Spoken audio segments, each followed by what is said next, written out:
In London, an unfamiliar sight. Police advancing on rioters from behind protective shields. The first time such a tactic has had to be used in England.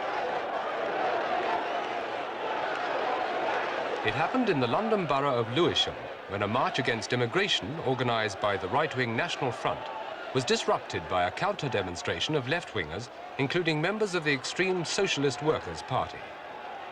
The police's original aim was to ensure that the marchers were not prevented from exercising their democratic right of assembly and free expression. They succeeded in doing that, but only by battling so fiercely with left-wing opponents that public order was lost.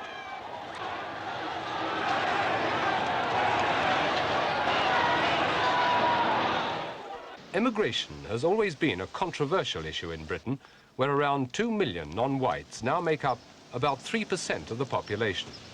A small proportion, perhaps, but the immigrants tend to keep together and give areas where they settle a strong foreign identity. It's an overwhelming presence in some districts of large cities, and in the past there have been several times when the racial tensions have come to the surface. The government has stepped in with anti-racialist laws to protect the rights of the immigrant minority. And some whites have seen that as giving unfair advantage to people whom they will always regard as aliens. It's from people like these that the right-wing anti-immigration party called the National Front draws its support. The Front sees itself as a patriotic movement, and as such believes in putting Britons, by which they mean white Britons, first. They are small in electoral terms and rely for their effect largely on public demonstrations. It was one of these rallies here in the strongly immigrant borough of Lewisham that was to provoke the worst civil rioting in England since the war. Many of the residents clearly expected trouble.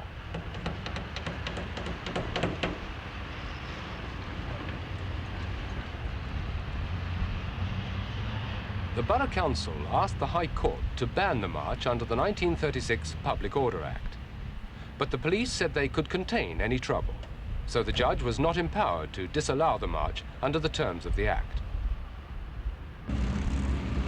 British law is framed to ensure the greatest possible freedom to demonstrate, and the only time a march can be banned is when the police themselves claim they would be unable to guarantee public order. Signs of likely opposition to the National Front were well in evidence before the crowds assembled.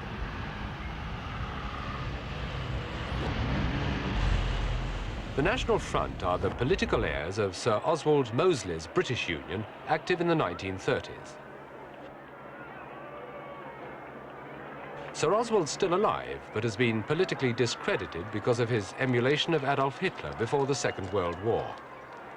Like Adolf Hitler, Mosley blamed his country's ills on another minority, the Jews. And after his London rallies, Jews were beaten up and their property damaged as street battles broke out between Mosley's black shirts and left-wing red shirts. The result was the Public Order Act, outlawing political uniforms and in effect giving the police the power to ban a march.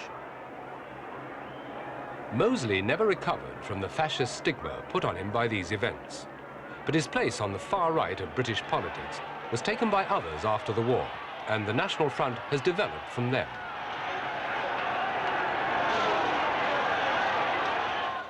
Lewisham's day of violence, in fact, started quietly with an anti-racialist march of 2,000 people organised by anti-front politicians, trade unionists and church leaders of all denominations. The Anglican Bishop of Southwark, Mervyn Stockwood, called for unity against racialism. We must stand shoulder to shoulder, whatever our politics, whatever our religion, against this terrible tyranny of racialism. That's the first thing. The second is, we've not just to protest against, we've got to work for. And we've got to work for a society which treats all men with justice, so that they can live together in a brotherhood with dignity and hope.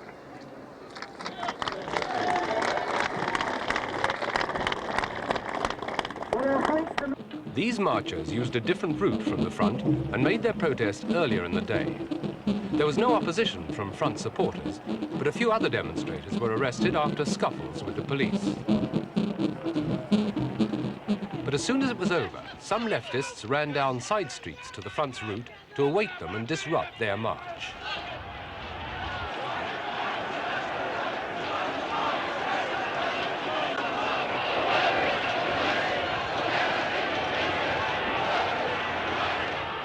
Elsewhere, the anti-immigrant marchers assembled.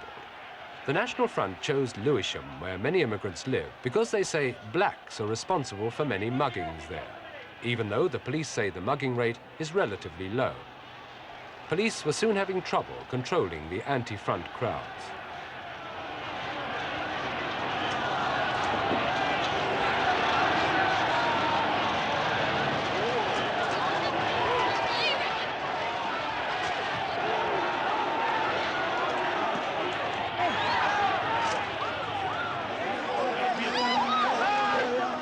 Nearly a quarter of London's police force, 4,000 officers, were drafted into Lewisham that day to protect only 1,000 marchers. Several policemen had ammonia thrown in their faces.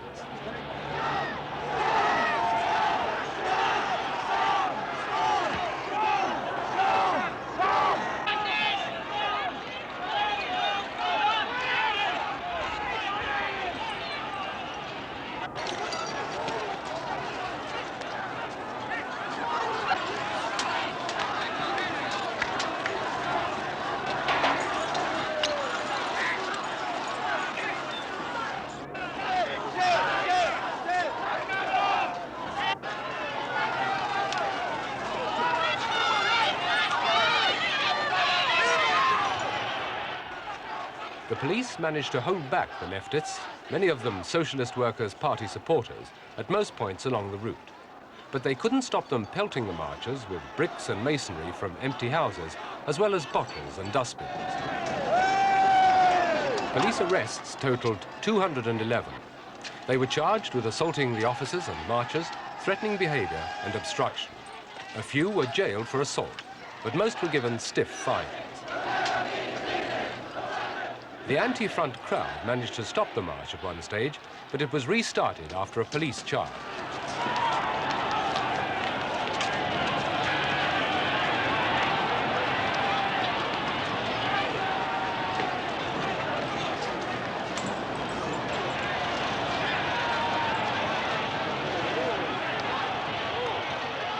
Riot shields were issued when it became obvious protection was needed against the hail of missiles. They'd never been used in England before. In fact, the only part of Britain they'd been needed until now was in Northern Ireland. But the decision to issue them came too late for some.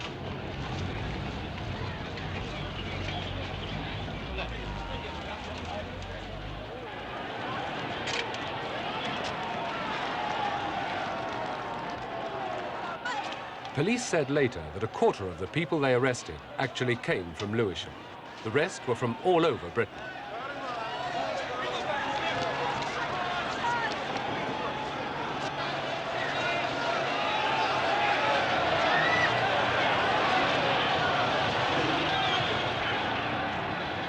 Many windows and a press motorcycle were destroyed in the riot.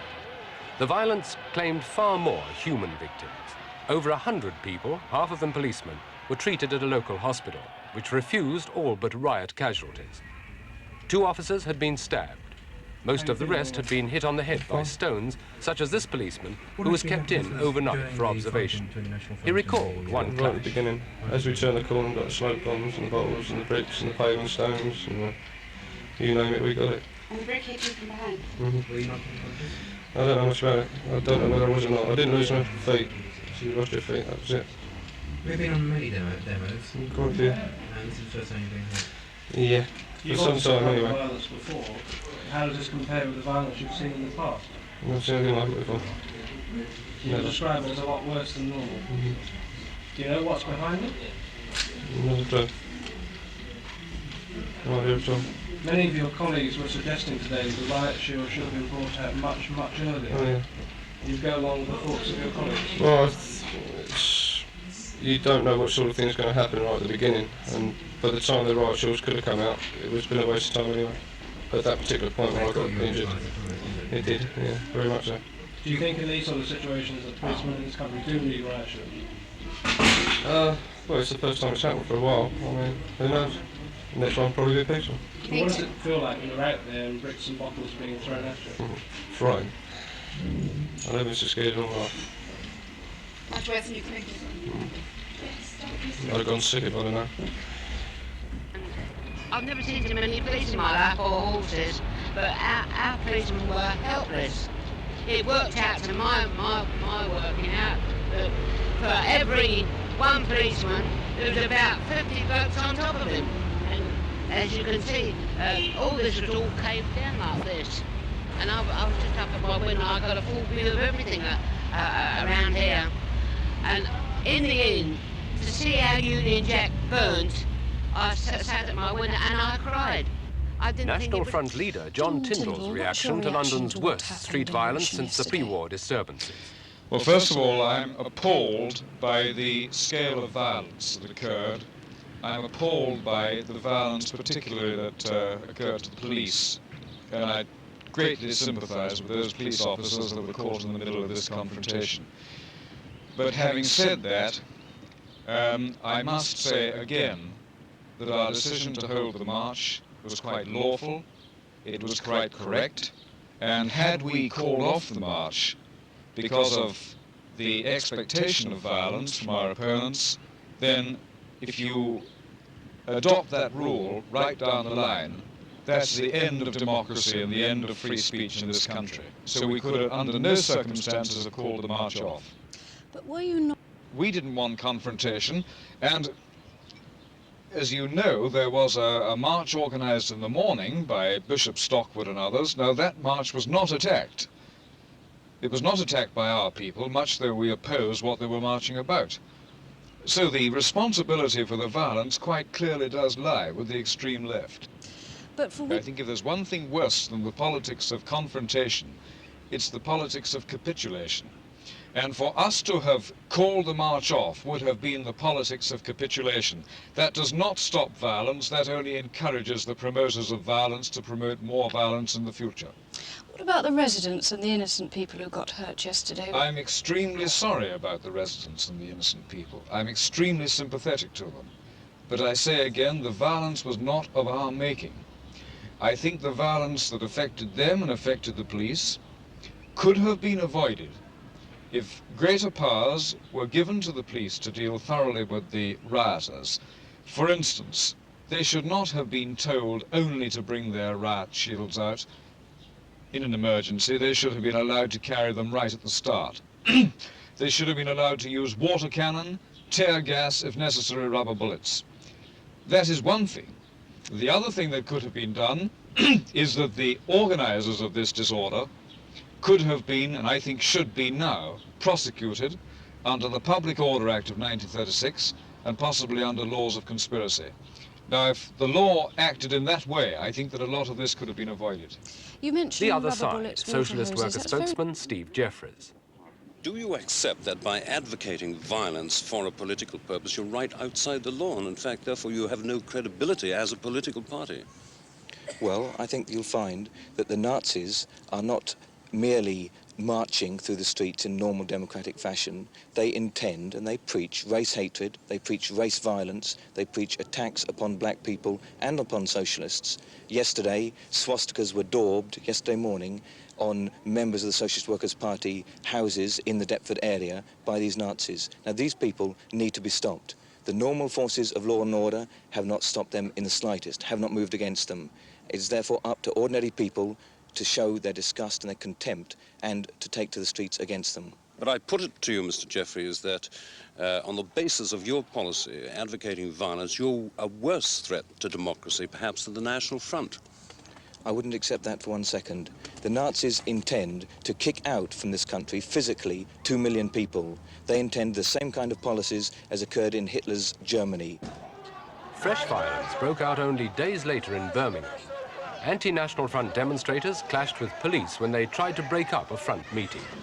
58 left-wingers were arrested, but there were no serious casualties. The riot shields, too, made their second appearance. The feeling was growing by now that the meetings were being used by people without any political persuasion, simply to indulge their appetite for violence. And as the debate goes on, moderate Britons worry that what they've seen in the last few weeks may be only the beginning in a general breakdown of order.